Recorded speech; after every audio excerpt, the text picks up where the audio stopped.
To begin, open the Facebook app on your phone.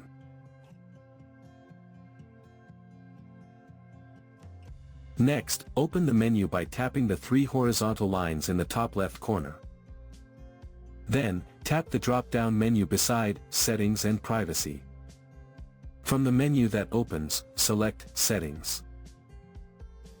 Scroll down and find the Preferences section, then select Time Management.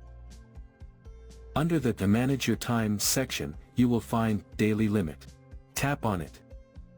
Now, select the amount of time you want to allow yourself on Facebook each day. Then tap Save.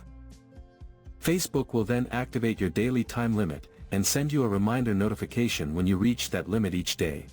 This feature helps you manage screen time and maintain a healthier balance with your daily Facebook usage. So that's how you can set daily time limits on Facebook app.